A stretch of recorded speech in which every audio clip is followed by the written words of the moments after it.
and it would either usually be like a Whitechapel CD or like Cannibal Corpse, and I would just go for the fast songs. I found them a lot more interesting, and I like to try to incorporate that kind of writing style into our music as well. Yeah, for sure. I mean, I've noticed too that like you guys are pretty pretty shreddy too, and I like it's very tasteful though. It's not like just like, hey, look what I can do. I can play guitar really fast. It's like actually really tasteful, and the music sounds very. It's got a lot of sounds like it's got a lot of black metal influence, just like that, like kind of symphonic kind of stuff. Yeah, dude, that's the shit.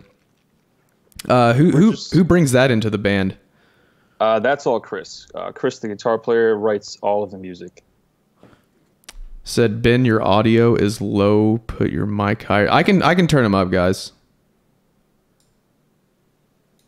Try that. All right. Hey, cool. All right. If he needs to be turned up, let me know, guys. But yeah, man. For me, I got like a lot of influence from like, you know, of course, like Cannibal Corpse. I grew up with that in the 90s. And you're 23. Yeah, I'll be 24 in 4 days. Oh shit. Virgo, just like me. No wonder we get along. No, but for real, man, when it comes to like that astrological shit, I'm not like too, you know, I don't really buy into it too much, but like a lot of the aspects of a Virgo do apply to me. It's crazy. Yeah, no, I 100% feel that. I've thought the same thing as well. Yeah, and the funny thing is too, a lot of the people that I've met that are Virgos are the same exact way. They're just very like calm people, just like they're not going to be the loudest person at the party, you know? Yeah. But if you get if you know someone really well, like, you know, you let loose with them. Like I'm sure like with your girlfriend, you know, you can let loose and not be shy and all that stuff. Yeah, then I'm probably the loudest person. Yeah, for sure. No, I get that. But somebody's commenting on your aborted shirt. Oh, thanks, man. Aborted rules. Yeah, dude. Speaking of aborted, that was another big influence for me. Yeah? Yeah, like when we did the very first Summer Slaughter we did in like '07, I think it was. I think it was '07. Aborted was on that, and I literally lost my shit because I was such a huge fan of Svencho. Oh, yeah. He's he was like one of my idols coming up, and like I actually got to do what's the song called? It's off Archaic Abattoir. The first Dead song, Reckoning? Dead Reckoning. Yes. Yeah. Dude, like, because I listened to Gormageddon, you know, and loved that album, and then Archaic Abattoir came out, and I was like, oh my god, this is fucking incredible. Yeah, I mean, I still love Gormageddon, but Archaic Abattoir was just like, oh man, I don't know, they just like had so much more, like the album sounded better and everything. Gormageddon. That's the one that that's the one I first heard when I found them, like 10 years ago or something. I found Dead Reckoning, and I was like, fuck, this is sick. Yeah, dude. So I think I saw that you said something about how this last tour that you did was your all's first full US tour. Yeah. That was your first one? That was my first full US tour I've ever done in any band. Like you haven't done anything else other than that tour? We did a 2-week tour with Carnifex in April, and that was my first tour. So this was, I guess, technically in a way your second tour, but yeah, your first like full like going around like America tour. Yep. That's awesome, dude. Like yeah, you guys like sick. No, you guys deserve it, man. Like you guys score a tour like that shows that you guys are doing something right, you know? Thanks, man. Yeah, for sure. Now I know are you the youngest? Yeah. Okay. My biggest piece of advice to you, I'm sure that you've seen it already. I'm sure you know what Lamb Goat is. I'm sure you know what the PRP is and all that shit. Yeah.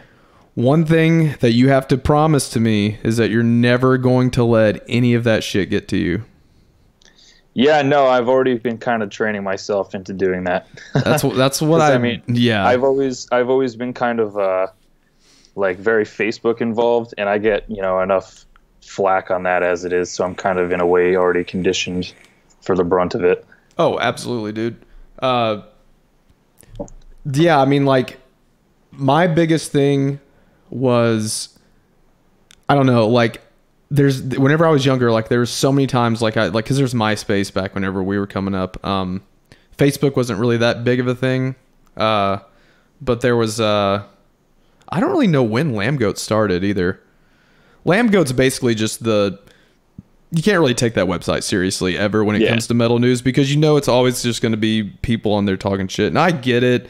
People are on there because they just want to say stupid shit and get away with it. And, none of these people would ever say anything to anybody's face, Yeah, no, of course. Thick skin is definitely needed. Mm-hmm. It doesn't matter even like, our size, kind of like stardom all the way up to like, so like Justin Bieber or some shit, you just have to have thick skin.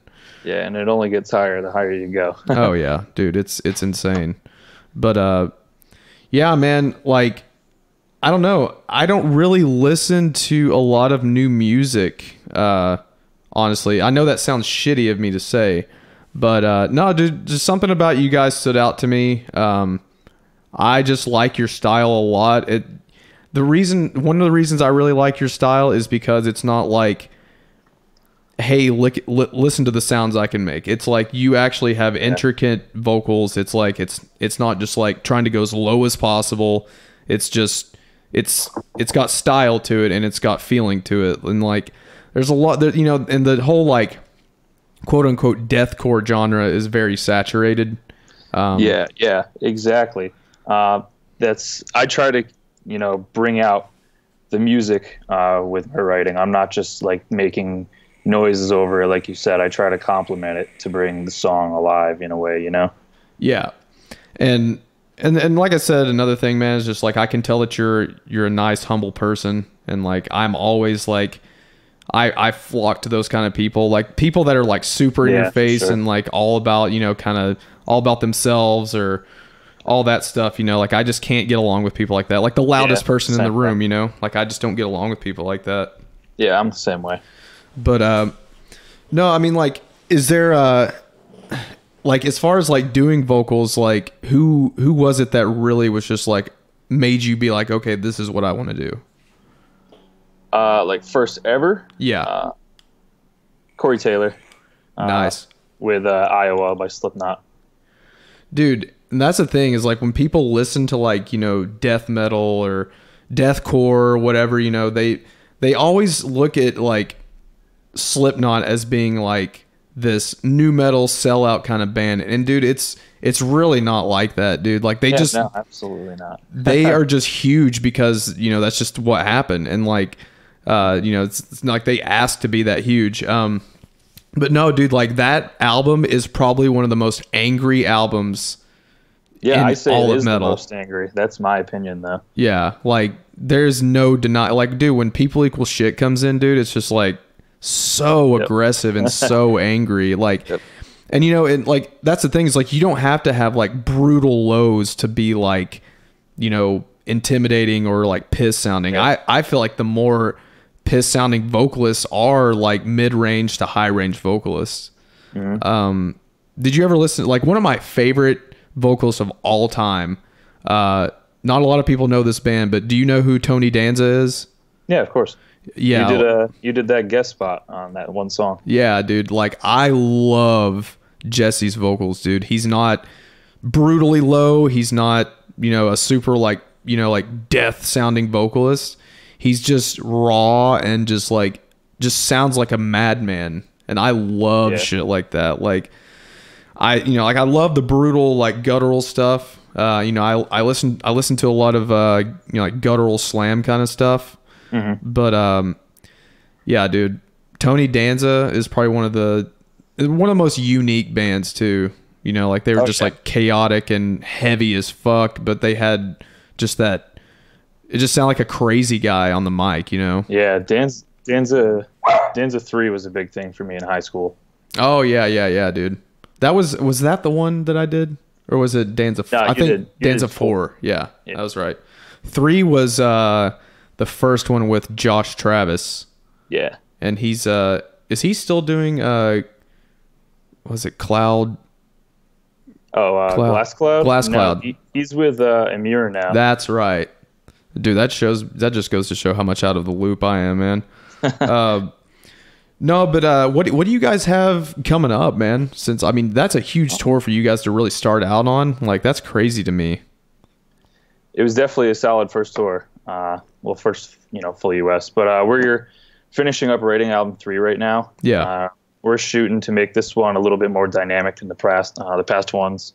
And it's definitely coming along as our hugest, most solid effort so far. So I'm pretty stoked to finally get it out there.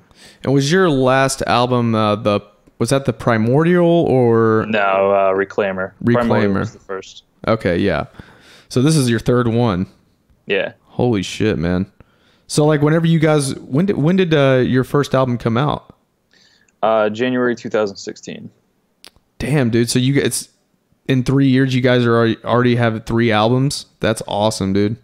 We actually never played live until December too. So we just focused on writing all of our music because we weren't even supposed to be a touring band, and it just kind of happened that way now. So we were able to just write and write and write. So December of 2017. Yeah. That was your first show. Yep. It was a sold out show. Holy shit, dude. Was this in like your home state? Yeah. The Webster Theater in Hartford? Oh, absolutely, yeah. Yeah, it was there. Holy fucking shit, dude. Already, man. That's awesome, dude. I told you, man, there's something special about this band. No, but for real, man, like, and the other thing too is I noticed that you guys do have like some sort of like, it's not singing, it's just, pitch screaming. Yeah. Who does that in the studio? That's Chris. Yeah, dude, dude, I love that, man. Like, people are so scared to add stuff like that, man. Like, they always just think they have to be brutal, screaming, heavy, and people like to just attribute singing to selling out for whatever reason. I don't get it. I mean, like, do you listen to like a lot of like softer music other than just like metal and like death metal and stuff? I mean, not always. I would say I listen to metal like 75% of the time. But the rest of it, I mean, I have like old school rap. I have like classic rock, just stuff like that. Catatonia. Oh, dude, Catatonia is so good, man. Yep. I feel like they're like one of the most like underrated bands out there right now. Oh, absolutely. I just like dark vibes, man, because like, yeah, that's exactly what I look for in all music, pretty much. And a lot of the time people growing up and even now, like, people will say like, why do you always have to focus on the negatives, or why do you always have to focus on the dark stuff, and yada yada yada. And my answer to that is because we all feel that, but people like you and me have the balls to talk about it and have the balls to actually explore those feelings, because people are afraid of darkness. They're afraid of, evil, but it's all real, dude. Like, yeah, why ignore it? And like, we all get pissed off. We all feel like, we could possibly like kill someone, but obviously being a stable, mindful human being, you're not going to do something like that. Yeah. But and that's the thing is like, they all think that like metal vocalists are crazy, they're insane, like they do weird stupid shit, and that's not the case, man. It's literally just like I use this comparison a lot, like Quentin Tarantino. Like, his movies are off the wall, gory, graphic, and he's huge, man. He's in the public eye, and like, yeah. I compare that to death metal, because death metal is the lyrics are they're fantasy. A lot of it is fantasy, and it's not real, but it's fun to talk about. It's fun to like dive into it because it's interesting. Like, that's like why have you seen that thing on Netflix called I Am a Killer? Yeah, actually, I've been watching that the last week. Dude, that shit is so interesting to me. Just to like, just to see like why someone would do that, or like why what makes them tick or like what makes them snap, you know, because as humans, we all have the ability to snap and kill someone, no matter how good of a person you are. Like, so that's why I consider all humans to be pieces of shit, because we all have the ability to be a piece of shit. Yep. It's just whether you choose not to be. Yeah, absolutely. But yeah, we all have the ability to just go insane, kill someone. And I feel like talking about it and trying to, you know, like write lyrics about it and stuff is a good way to let out that steam. And for sure, people just tend to look at it as just weird and dark. Yeah, like like a spell you're casting on someone that's gonna kill them or something. Like, I feel like that's kind of how people look at it. Yeah, and I, like I said, I think that people should, you know, like if you don't like metal, that's fine. If you don't like the sound of it, that's cool. But like, I feel like the message behind it is a lot deeper than people can attribute to, you know, like it's, yeah. Cause like with our music, like the first album, Somatic Defilement, people love that shit because, you know, it's like gory, you know, like gross, disgusting, and all that stuff.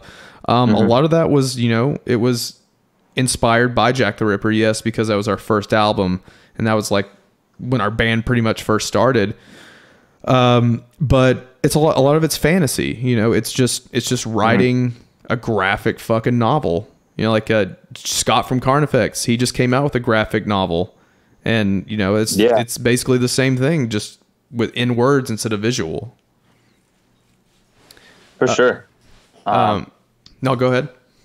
It's just funny how we're talking about how people see these lyrics, because I remember being like a young teenager and listening to the Somatic Defilement, and my mom would always yell at me whenever I didn't turn down that one part in Vice Exciser. Oh god, yeah. The "You'll Never Fuck Again." Every time my mom heard it, she was just like, just like, why are you listening to this stuff? You're crazy. Why are you're not my son? No, yeah, it was like funny. She got used to it though. Yeah. Oh yeah. I mean, and that's the thing, man, is like my grandmother is the closest thing to a Christian as you can come. Like I don't even think she's ever listened to our music ever. And so like a lot of my family knows the lyrics I write. And it's Well, yeah. At times it's kind of hard to explain to them. But at the same time, with what I went through as a kid, like they understand like where these feelings come from. Because a lot of stuff has to do with like my stepdad, more like the later stuff.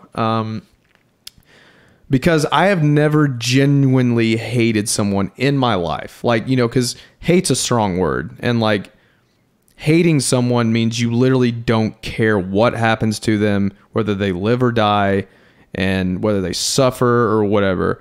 And my stepdad was the one person in the world that I genuinely hated. And that was such a good release for me to write lyrics about it, because like he actually passed away a couple years ago. And he actually admitted before he died that he basically caused my mom's death. Like he finally admitted it.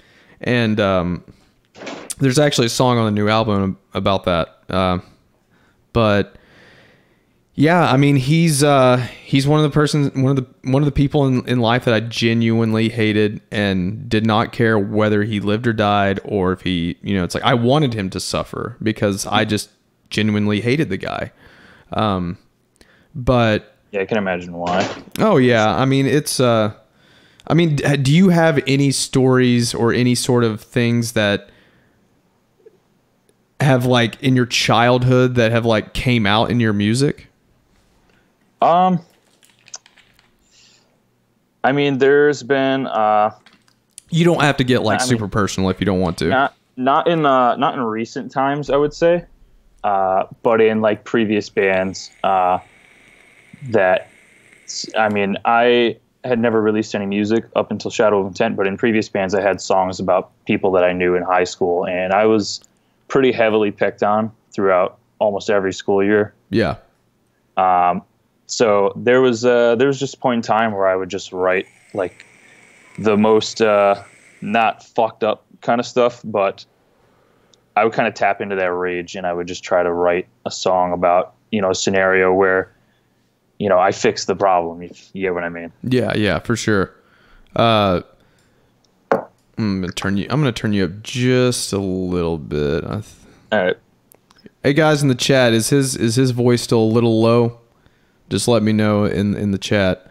But yeah, man, like that's another thing. Bullying, man, like I just don't get it. Like it just blows my mind how people can do that, like, because in high school I had one instance where I never really have ever told anyone this, but I was a freshman in high school, and my sister was a senior at the time, and a guy that was in her grade, he was this kind of weird guy, like, not really.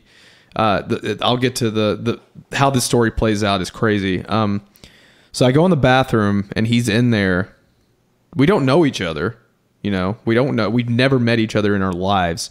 And there was like 2 or 3 guys in there, and the one guy grabbed the trash can and said, "Get in there or we're putting you in there." And I was like, like 3 guys here. I'm just a little freshman kid, just trying to go to school and all that. So I fucking got in, I was like, cool. And then I got right back out and they fucking left.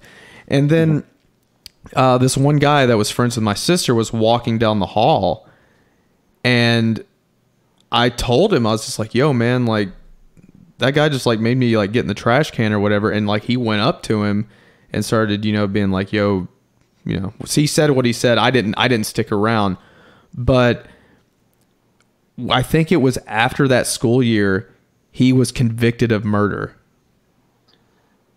Dude, the high school quarterback of our high school football team was one of the people that used to pick on me a lot, and he just went to jail for manslaughter. Wow, dude. Like, yeah, man, like it was so crazy because like thinking back on it, it's like the more adult side of me would have, like if I was an adult, like if I was who I am now, and that guy tried to do that to me, like, what the fuck? Get the fuck out of here, dude. Like, Are you kidding me? Yeah, he apparently murdered a prostitute and just dumped her in the river. Like, I got like picked on by a fucking murderer. Like, that just blows my mind, just to think that like, oh my God, this guy could have like actually done something crazy. Yeah, no, I feel it, dude. That guy, like, bludgeoned someone to death in a Pizza Hut parking lot. God damn! And this was in Connecticut. This was in Rhode Island. I grew up in Rhode Island. Oh, okay. Holy shit, man! I mean, it's just, and that's what's but it's still interesting to me because like you get to you just wonder how these people just like tick. Like, what is it? What point in their life do they just go, you know what? Fuck it. I'm going to kill someone, like, yeah, I don't know how that, it's like, honestly, knowing that guy, I'm very surprised it didn't happen a lot sooner. Oh yeah. Yeah. Did he have like issues or anything? I felt like the vibes he gave off to me in school was like, he definitely was mistreated at home in some way, shape or form. And he was definitely taking it out on other people. Oh, yeah. I mean, that dude, home life attributes to so much of what someone becomes. Like, but the weird thing is like, I don't know if it's like an excuse necessarily for those people. I'm not going to sit here and say my situation was any worse than anybody else's, but initially my life was great. My dad was my hero. He was my best friend. He just unfortunately passed away when I was 10 years old. And after that, my mom just kind of spiraled out of control, because she was just like, I don't know what the fuck to do without this man, you know? And she remarried, and he was just the worst person ever. And she got into drugs and all that stuff. I was neglected. I was never physically abused, you know, so I can't attribute like how I turned out, because I was never physically abused, and some of these people were, that turn out to be like killers and stuff. But yeah, I mean, the life I had was, you know, I was neglected. My mom was declared incompetent of me, and child services were in the picture a lot. But I luckily had a lot of family around me. But still, I just had to sit here and watch like my mom come home at like 3 or 4 a.m. like sometimes, like, and sometimes she wouldn't come home for like 2 or 3 days, and I had no idea where she was. But sometimes she would come home with her face like all beaten up and stuff, and they would just make up some story that it was some random person that did it to her, and I knew for a fact it was him that was doing it to her. It's just like, dude, come on. You know, like, of course, like the young me was like, oh shit, you know, like, that sucks that happened, you know, oh my God. But, you know, everybody knew it was him.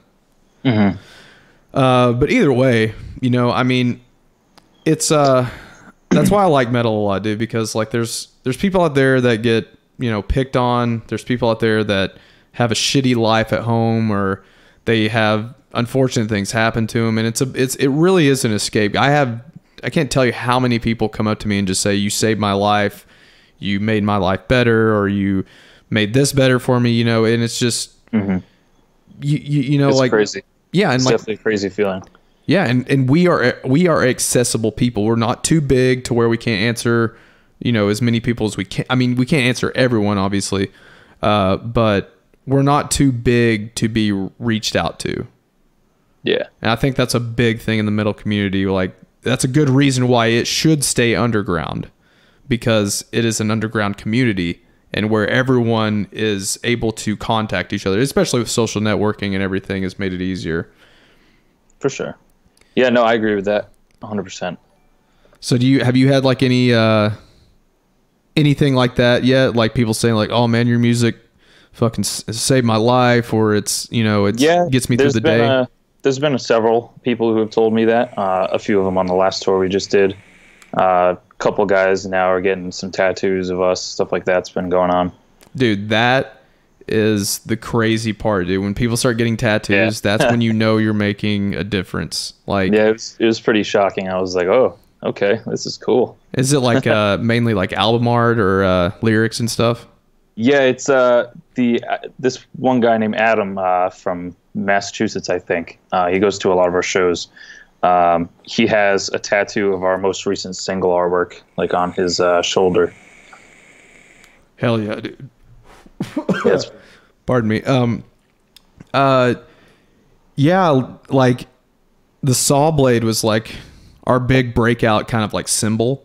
And after that came up, dude, like everyone was sending us pictures, like not everyone obviously, but you know, a lot of people were sending in pictures of like them getting that tattoo, and it's just like, I've never seen a lot of people get it. Yeah. Since you guys started using the emblem. Yeah, dude, and like that's gonna happen to you guys too. You know, like, do you guys actually have like a certain symbol that you guys use yet? No, I've pitched the idea, but we haven't really done anything about it. Yeah, I highly recommend that for your band, and you know, it's a good way to brand yourself. It's a good way to be noticed. But then again, you know, people like shit like that because they're like, dude, this is, you know, like they want to get something on their body because they're so affected by your music, and a symbol is a perfect thing for someone to you know, tattoo on themselves because, you know, it's a big part of their life. Yeah, and it always leaves you know, a little bit more options for merch as well. Oh, absolutely. You can kind of play around with it. Yeah, it's a lasting impression too, man. Like, you know, the just the fact that like even like a symbol can make someone feel like they're cared about. You know, like you know, the music is hateful, it's fucked up, it's crazy, but at the end of the day, we're all still human.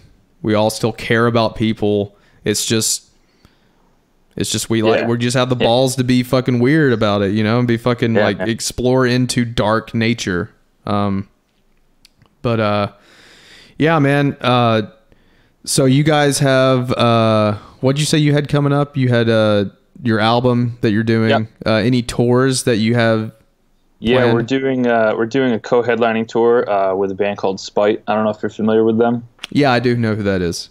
Okay. Yep, we're doing a run with them, and we've got some really sick opening bands. We're bringing out Left Behind, Falsifier, Orthodox, and Depths of Hatred for a U.S. tour.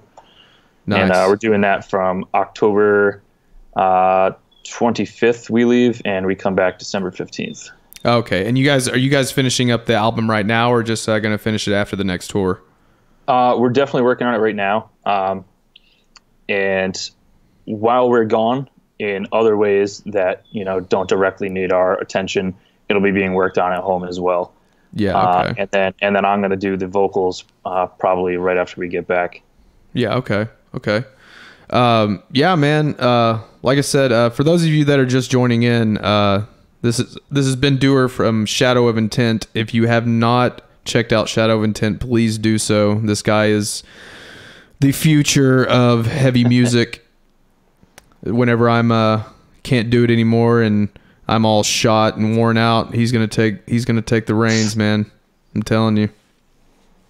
He already smokes me as it is, but bullshitter. Nah, man, for real. This guy's the real deal. No, but Spite, yeah, man. That guy is another guy that's like he's coming up to. I think he's done like covers and stuff on YouTube. Yep. Yeah, Darius is really sick. Super powerful voice. Yeah. And I think there's another band that I heard of not too long ago. I kind of dug them. They were pretty slammy, pretty kind of like, I guess like a moshy kind of sounding band. They're like what's their name? Body Snatcher. Oh, Body Snatcher? Yeah. I've heard that vocalist is he's a pretty good one too that's coming up. I mean, I haven't really listened to him that much, but I've heard a few songs and I kind of dig it. I mean, I don't know.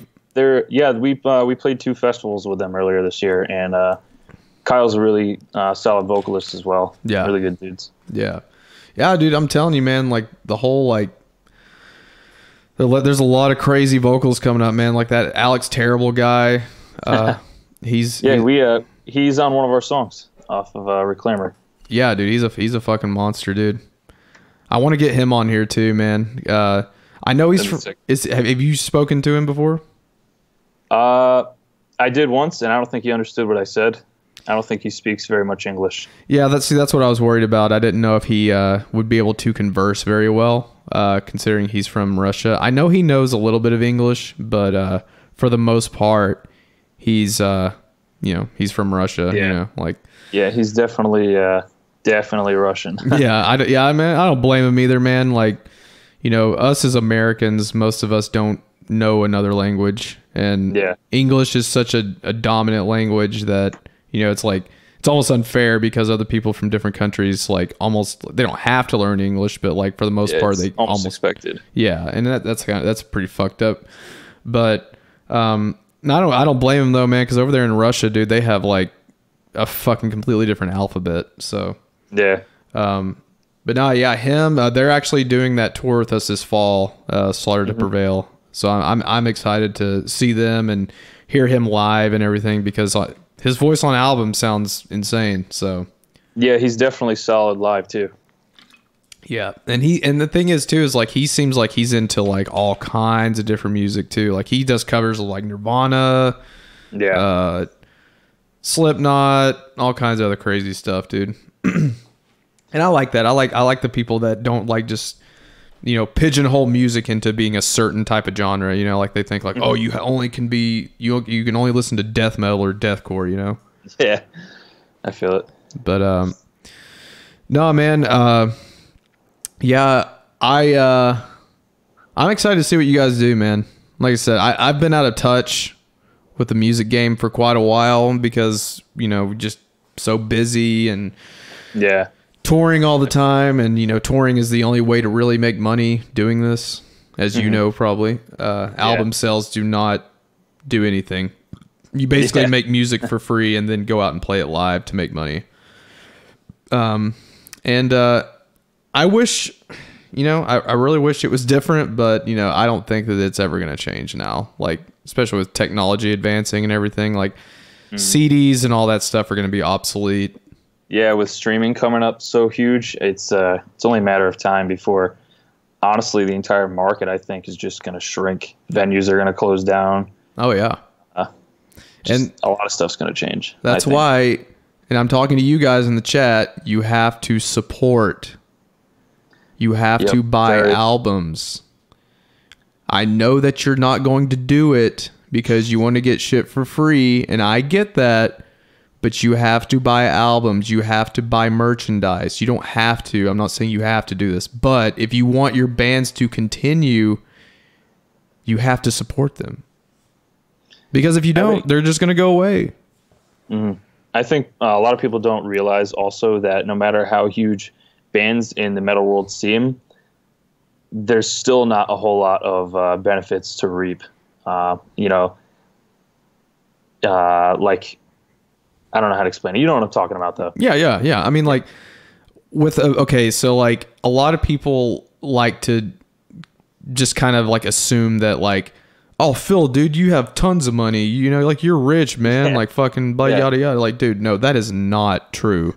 Like, I couldn't go out and buy like a fucking Ferrari if I wanted to. Like I can't do that. Like, this is not what's going to happen.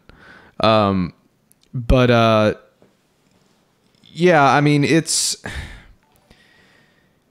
people.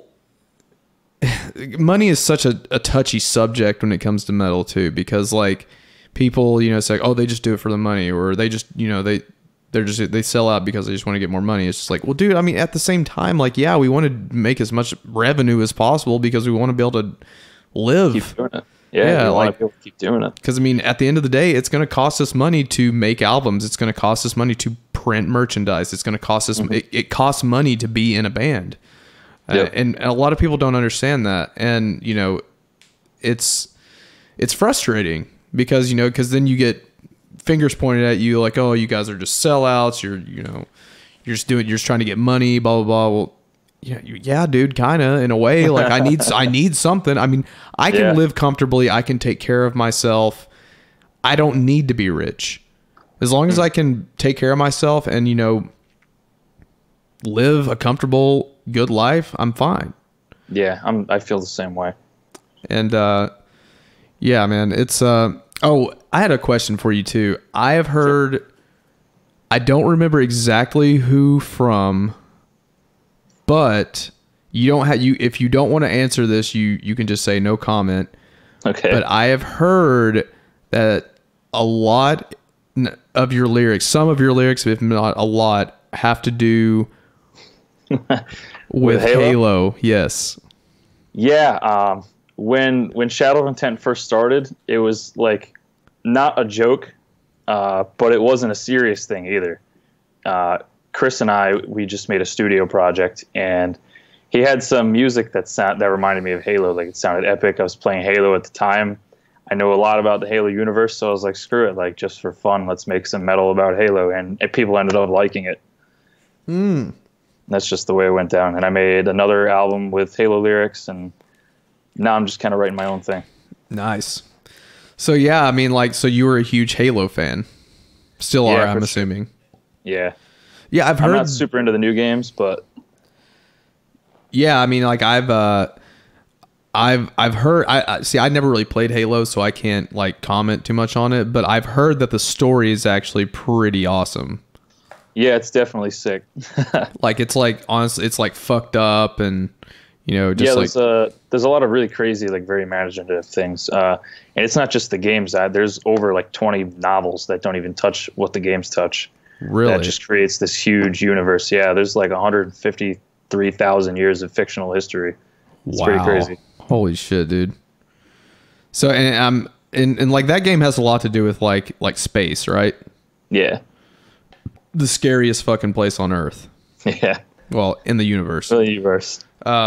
Yeah, if there's any place that I'm never going to go, even if I had the chance to, is I'm never going to space. Fuck that shit. Yeah, no, I wanted to as a kid, but yeah, fuck that. Yeah, that shit is way too scary. Like, I'm sure you've seen like the comparison videos of like how small we really are. Yeah. Dude, like, no way, dude. No way I'm going out there, man. Too much. Too much stuff. That's just a fucking panic attack waiting to happen.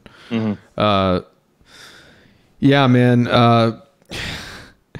I tend to get lost in YouTube on all the space shit. I'll literally just click link after link after video after video after video, just watching shit about it. Because I love that Neil deGrasse Tyson guy. Like that guy is. So, I used to watch those kind of videos all the time. Yeah, and yeah, man. But like, when it comes to like lyrical content, do you ever find yourself to just like not know what the fuck to talk about? All the time, every single time. I started doing this thing where I choose a title for the song first, and I write off of that. Otherwise, I won't think of anything. Now, do you pre-write or write to the music? I write to the music. See, dude, I feel like that's the best way to do it. Mm-hmm. I wrote our first album not doing that, and I thought a lot of the parts came out not jumbled, but I definitely could have structured a lot better. Yeah, like it's almost like it's like you're trying to fit a piece of the puzzle that just doesn't fit. You know, that's basically how I look at it, because if you pre-write something, you're just trying to force syllables into music that could, that just sound awkward. So that's one of the biggest tips I give to people for lyric writing is to write to music and not pre-write. You can have like a basis of like what you want to talk about and like write down, phrases and sentences, but like you need to fit it and maybe, change it once you hear the music. Yeah, no, definitely. I always keep like in my phone, I have my notes and I'll keep like lyric phrases. And if I ever find like a place to fit something cool, I'll kind of write off of that. I'll hear like a gibberish flow over the music in my head, and I'll kind of piece the words to that. Yeah, for sure. Yeah, like that's like when we were doing Exile, like I had a bunch of different lines that I had in my head, and I was just like, told the guys about it, and they would write. I'd be like, hey, write a part like this, to complement this and that and whatever. But I'm the same way, man. Like I cannot pre-write lyrics. Like it's just not. It doesn't work. Yeah. Oh, and guys in the chat, we're gonna get some. If you guys have questions for Ben, post them in the chat right now, and we're gonna ask him some of the fan questions and all that stuff. So go ahead and start posting your questions if you have some. I'm not gonna, it's not gonna be in any order or anything. I'm just gonna go through and ask him some questions that you guys have, so it can be answered. All right. But yeah, man, lyric writing for me has gotten it's gotten pretty difficult because I've talked about a lot of stuff. I've almost covered my whole entire childhood with everything, and like that's what I like to write about. Yeah, man. I mean, you guys have probably close to 70 songs now. I imagine it's tough to stay fresh. Yeah, this is album number 7, man. It's tough, man. Like even on this album, but I actually came up with a really good concept for this album, and I'm very excited for people to hear it because it's all based on a true story. That's sick.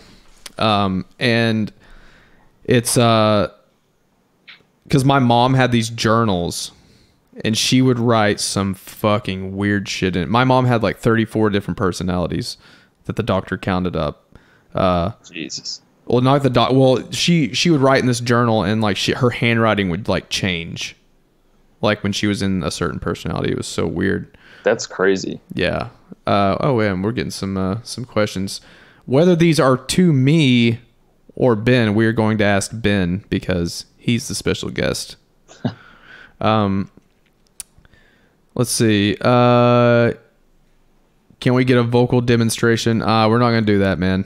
No. We're not going to do that. If you do want to hear Ben do vocals, you can either A, listen to Shadow of Intent, or B, he does post some stuff on his Instagram page, which is at Ben. I'm going to type this in the chat, at Ben Duerr. Is it SOI or just at Ben Duerr? SOI. Okay, yeah. It's at Ben Duerr SOI. I'm going to put this in the chat for you.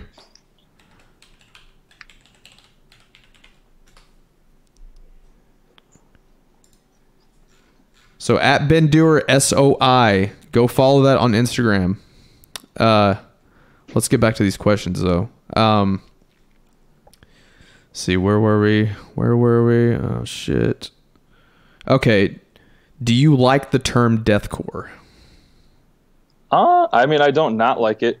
I understand, like the need for it, I guess. That's, you know, it has death exactly. metal with core elements. Yeah. See, that's my thing. Like, I don't give a fuck either way. Yeah, I don't. It is what it is. And, you know, there's people out there that are just like, oh, deathcore, turn their fucking nose up to it, you know, but whatever, dude. I'll own it. If that's what we're considered, then that's what we are, you know? I mean, it's not a big deal. Let's put it that way. Is touring fun? Yeah, absolutely. Touring's fun. I mean, there's a lot of things about it that aren't so fun, like, you know, driving over 10 hours in one day, and then doing it again the next day. I mean, not that it's not fun, but I mean, you're stuffed in a van, surrounded by people with all their belongings all over the place and everything. Yeah, it gets stressful. For sure. Dude, 100%. But there's a lot of adventure to it as well, and every show is always different, and every show, at least to me, leaves an imprint of where I've been. Like, I can remember pretty much every city from the last tour and how that show was. So that's always cool.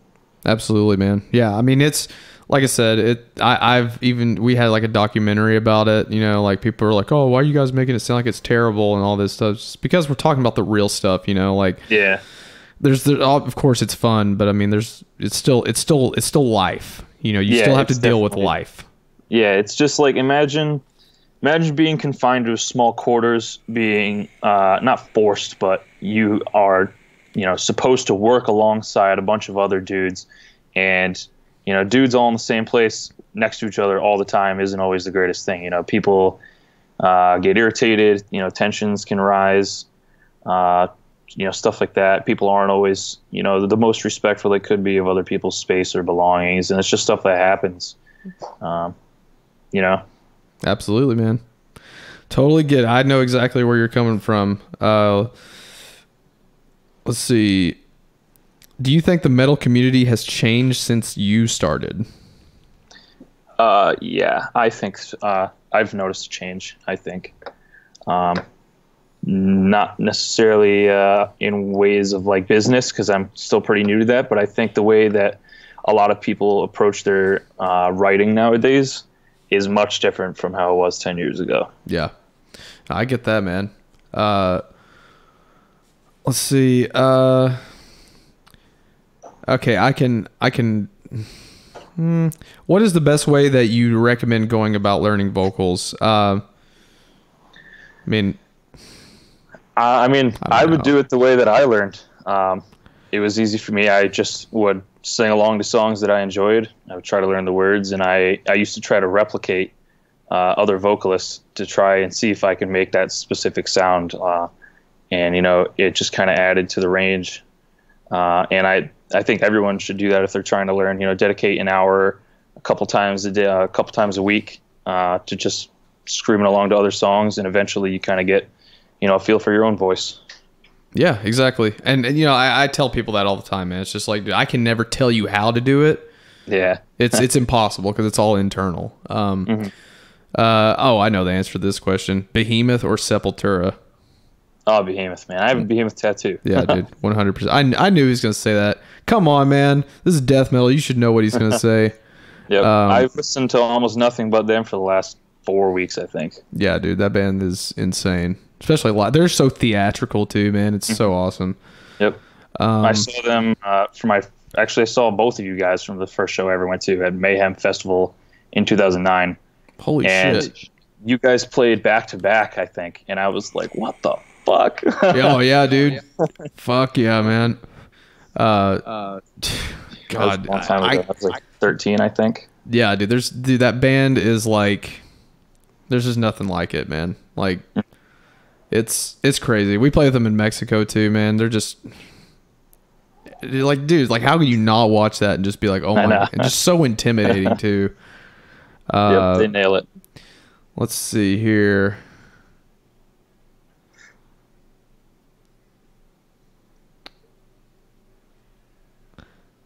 Make sure you guys are putting question marks so I can find these questions easier. For both of us, favorite Black Dahlia song? Damn. I would say Miscarriage from Miasma. I'm probably gonna have to go with Climactic Degradation from Nocturnal. Ooh. Hell yeah. Yeah, dude. Black Dahlia. Classic stuff. For sure. Can you talk about vocal maintenance, how to warm up? Been doing vocals for 8 years or so. Me and Ben actually had a conversation about this on our last tour. I personally do Zen of Screaming. Ben, I think you told me that you didn't really warm up too much. Yeah, I've never had any warm-ups I've ever done. Although I will be trying the ones that you gave me for the next tour. Nice. Yeah.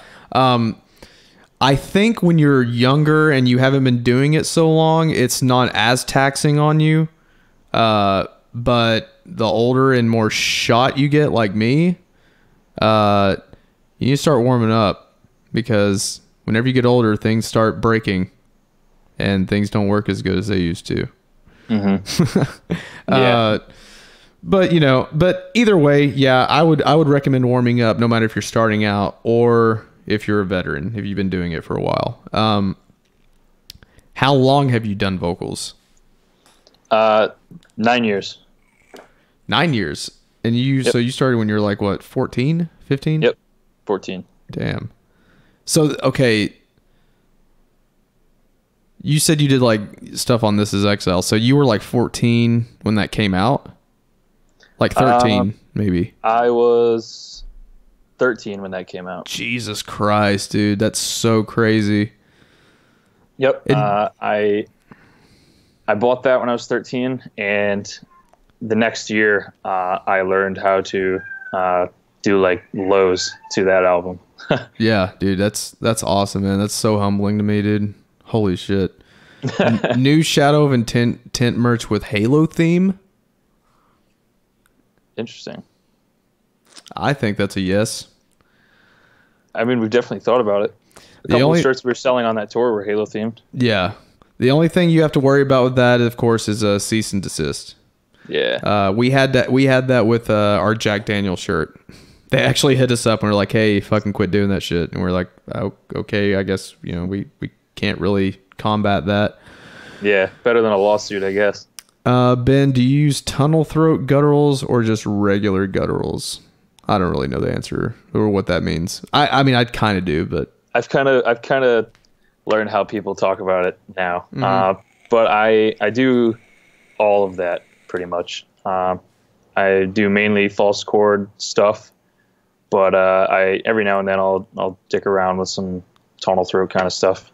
Yeah. See, okay, like the other thing too is that you do it tastefully. You don't just put it all like I said, you're not a fucking, hey, look what I can do vocalist.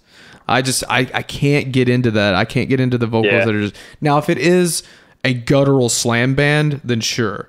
That's what it is. That's what it's supposed to be. Mm-hmm. But your guys' music, like, I'm not saying you can't take slam seriously, but I feel like you guys are a serious band. You know what I mean? Like, I can feel that. Like, yeah, I mean, there's a difference. Go ahead. Sorry, I was just saying we definitely try to, write mature music, I guess, instead of, just trying to write the heaviest music we possibly can, because a million bands have already done that. Oh, yeah, dude. Yeah, it's, I consider us, like we are a serious band. Like we take it serious. We don't, it's not supposed to be like a joke or anything like that. It's all like real shit. So, yeah, that's why that's the kind of music that I vibe with the most is like serious shit. Mm-hmm. Let's see. Dream tour, any band, anytime ever. Dream tour. Well, I mean, I'm pretty sure I already just did that in one way.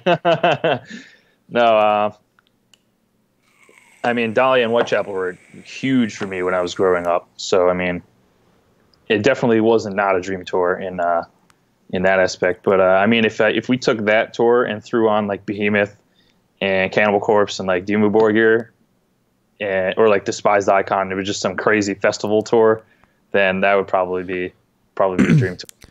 Despised Icon. One thing that people don't understand is that they are the true OGs. Yeah, man. Of deathcore. Like they basically pioneered deathcore. Like a lot of people don't know that, but that is credit that you have to give that band. Like they absolutely are the pioneers of that.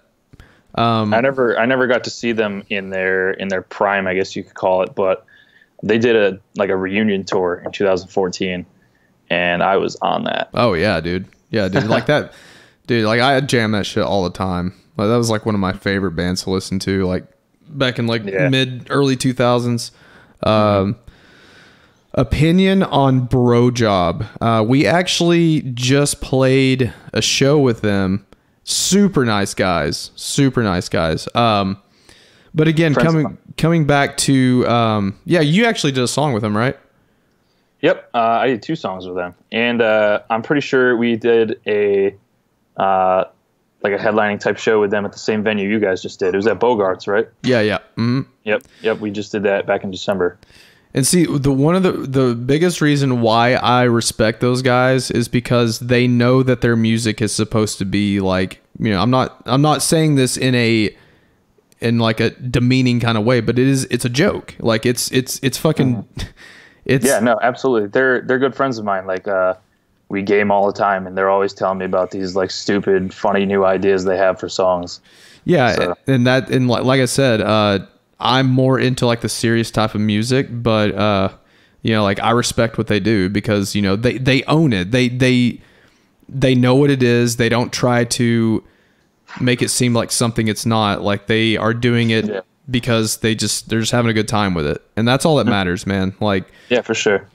And like I said, super nice guys, man. Like if you haven't heard Bro Job, go support them, go listen to them, man. They're really nice kids. Well, I can't say some of them aren't kids. Some of them are about my age, but no, they're good guys, man. They're just doing their thing. Guttural Slug. I think you meant Slam, man. Let's see. Oh, so after doing this past US tour, what was your favorite venue that you went to? Oh, easy. That was Anaheim House of Blues, man. Yeah, I had a feeling that's what you were gonna say. Yeah, that was actually our first time being there, and I was like, holy shit! Yeah. Like, because some House of Blues are fucking trash, man. Yeah, that one was pretty insane. That was the biggest crowd I've ever played in front of too. So that was double whammy for me. Oh yeah, dude. Yeah, if you guys ever have an opportunity to go to a show in House of Blues in Anaheim, California, do so because that venue is very nice. And that's another thing, man. Like when it comes to playing shows, it really depends on where you play, man, because people want to go to a show. Like there's some people that don't care where it's at. They'll just go. But I tend to like to play like the nicer venues because, not only do you get treated better, but the show's just more comfortable, like I don't mind playing those like punk rock venues every now and then, but for the most part, like some people don't want to go and like have to stand right next to a bunch of sweaty dudes like beating the shit out of each other, like yeah, I feel that. So it's something that you kind of have to, I don't know. Obviously you have to pay your dues. Like you have to play like, holes in the wall. Yeah, sometimes. Everyone's gonna, grind sometime. Yeah. Let's see here. One question that I'm not going to ask Ben, guys, is when he's going to be in a certain city, because unless the tour dates are posted, he's not gonna remember exactly. None of us do, man. Like, none of us know when we're gonna be there. Like, I couldn't tell you when. Like, I know we're going to, like a certain city on a certain, day of the next tour, but I can't, off the top of my head, I have no idea. You can always check tour dates. You can Google it, man. Google is your best friend if you want to know when a band is going to be there. For sure. Let's see here. No disrespect, guys. It's just a question we don't really know how to answer. Let's see here. If you could be, we'll wrap this up here. We're gonna let Ben get on about his day, man. I'm sure he's got things to do. If you could be in any movie ever, what movie and why and what role? That's an interesting one. Damn. I have no idea how to answer that, honestly. Nah, dude, trust me. Those intricate questions, man, they always get to me. They're so overwhelming. I don't know how to answer them. Yeah, I've never thought about being in a movie before, so I don't know. Yeah, I feel like I might be able to act, but at the same time, I'd be terrible, man. I can't even play myself correctly. I'm playing like another character. I walk into a room and I'm like tripping over my words already. Oh yeah, dude. Have either of you ever stopped something bad happening in the crowd? No, I've never had the opportunity for that. I've stopped the show. Like, okay, so most of the time, if someone's fighting, I'm not going to stop the show. Like, if you're fighting, that's between you and that dude. Like, that should not, make everyone else suffer to not be able to see the show. That's my personal opinion. If you get in a fight with someone, that's your own business. That's between you and the guy. Girls, if it's a girl, if it's two girls or two guys, whatever. Happens. But the only time that I've actually stopped a show was in San Diego. We played House of Bricks, and this guy was crowd surfing, and we had these lights, these lights that were set up at the front of the stage, and they had metal frames, like solid metal. And he came down and hit his head on the corner of it. And he bent it. Like, those things are metal. Like, he bent it. And he laid on the stage with his eyes wide open. And I swear I thought he was dead. Like, I legitimately thought that he was, dead. That's crazy. I said, yo, hey, everyone, stop. And Zach, one of our guitar players, went up to him and started smacking him in the face. It's like, yo, man, hey. And he was just blank face, eyes wide open. And then all of a sudden he came to, and he was he looked at Zach and he goes, I love you, man. What a savage. Yeah, dude. I thought this guy was fucking dead. I was about to be traumatized from this shit. 'Cause it's a dude just out here having the time of his life, and he fucking dies because of some stupid mistake. That fucked me up. Yeah. But yeah, that's the only time that I've really had to actually stop the show. I've said stuff in between songs. Hey, if you want to fucking fight, go outside and do that shit or something, But I've never. That's the only time I've ever stopped playing. But yeah, man, you might have to do that one day, Yeah, I'm sure it'll happen. It happens to a lot of people I see. But that's my thing. If people are fighting, fuck them, man, dude. That's their issue, Everybody else can enjoy the show while they fucking fight over fucking who's the king of the pit. Have you? All right, we'll do a few more questions. We're gonna let Mr. Duerr get on about his day. Have you let a fan on stage? Come on, man. You know the answer to that one. Of course. It's fucking metal, dude. Yep. Rock and roll. One thing I will say though is this is a personal pet peeve of mine. I really don't like when people touch me.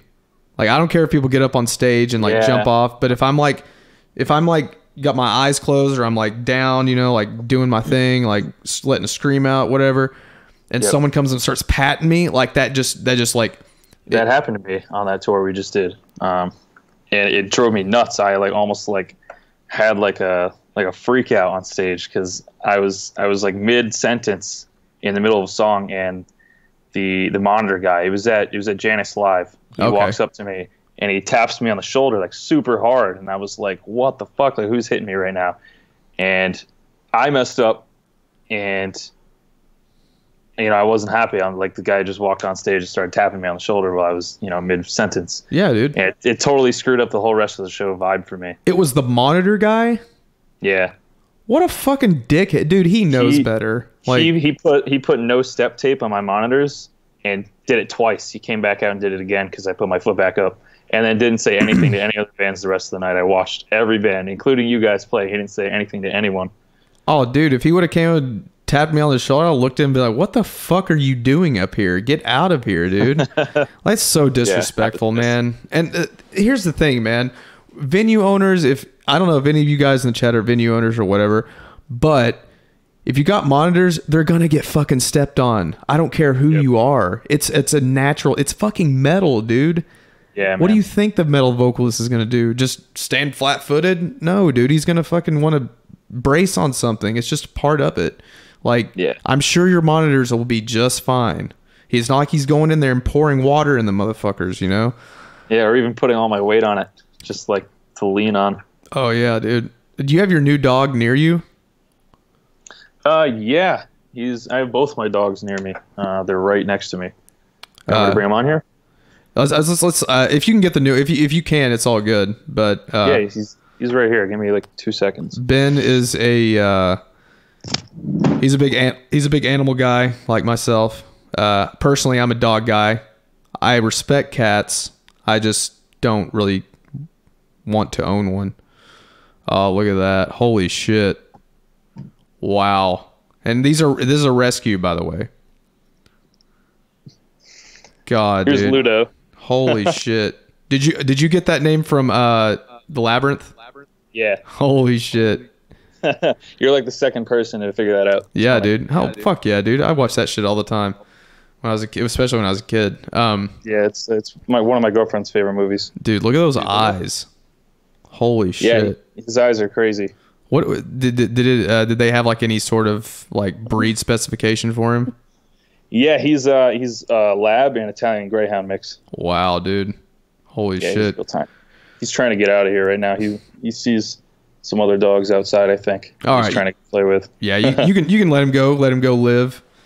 All right, here you go. Perfect, man.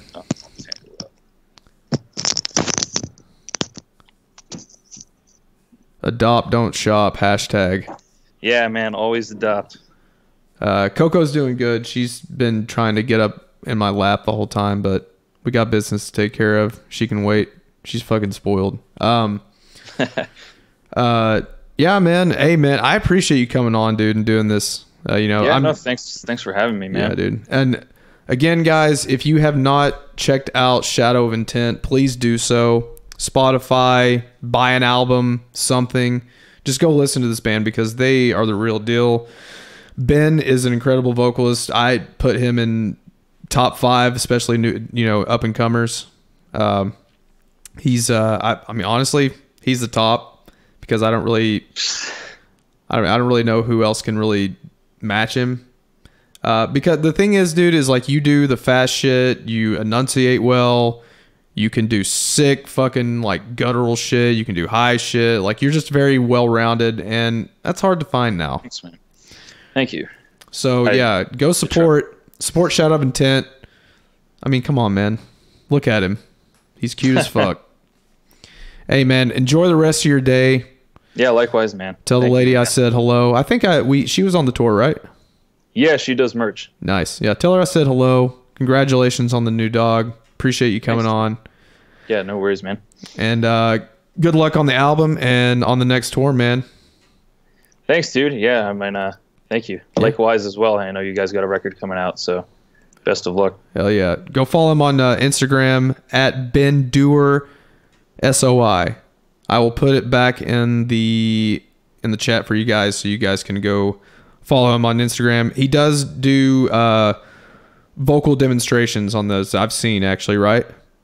Yeah, there's a couple. Yeah. So he does some vocal demonstrations on there. He's fucking sick. Go check him out. And as always, to support Shadow of Intent, buy an album, please. Go support. Go fucking buy a subscription to Spotify and play the shit out of their music. All right. Well, hey, take it easy, man. Thanks right, man. so much for coming on. Yeah, no worries. All right, take it easy, man. See ya. Later. What a good guy, man.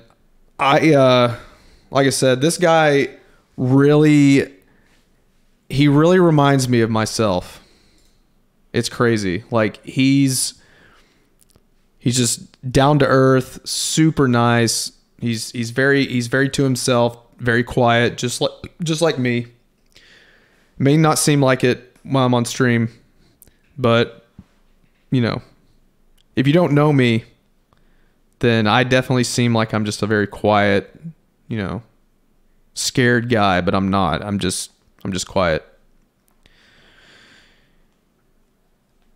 Later on tonight, I'm gonna be streaming the Blackout beta on PC, since it came out today on PC. I'm very excited. I hope you guys are too. But yeah, man, go support Ben Duerr. He deserves it. Great vocalist, very awesome vocalist live too, man. He's not just a studio dude. He's the real deal. Yes, please support. I'm gonna read off some donos, man. I saw some of those. And we got some subscriptions too. Lars Core 666. Thanks for the Twitch Prime sub, man. Clear-sighted. Thank you for the Twitch Prime sub. That one metalhead guy. Thanks for the donation, man. Y'all should check out this band Croesus. They're pretty dope. Great stream, by the way. Hey, thank you, man. Thank you so much for the donation as well.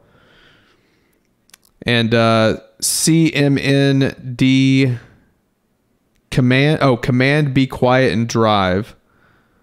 Nice little Deftones reference. Thank you for the donation, man. Hey, Phil, I'm considering going to one of your concerts in December, but my mom doesn't want me to go because the venue is sketchy. I can't drive. It's on a Wednesday, etc. What's something to say to her to convince her otherwise? I don't know, man. Like, at the end of the day, that's your mom, you know, like, you could maybe like get some friends to go with you to make her feel more comfortable about you being there. I don't know what city it is. I don't know which place you're talking about, but I don't know, you know, because I don't know how security is at this venue that you're talking about. But at the end of the day, man, it's your mom, and you know, got to do what mom says, especially if you're not 18. You got to do what your mom says, man. Don't be mean to your mother. All right, guys. I appreciate you guys coming by the stream, man. That was awesome, dude. I'm going to have more guests come on. Ben, like I said, Ben Duerr, great guy. Amazing vocalist. Go check out Shadow of Intent. I will be streaming the Blackout beta a little later tonight. And I will see you guys here. If you want to come hang out, I appreciate it. Thank you guys so much for coming by the stream. We'll see you a little bit later. All right? Peace out, everyone.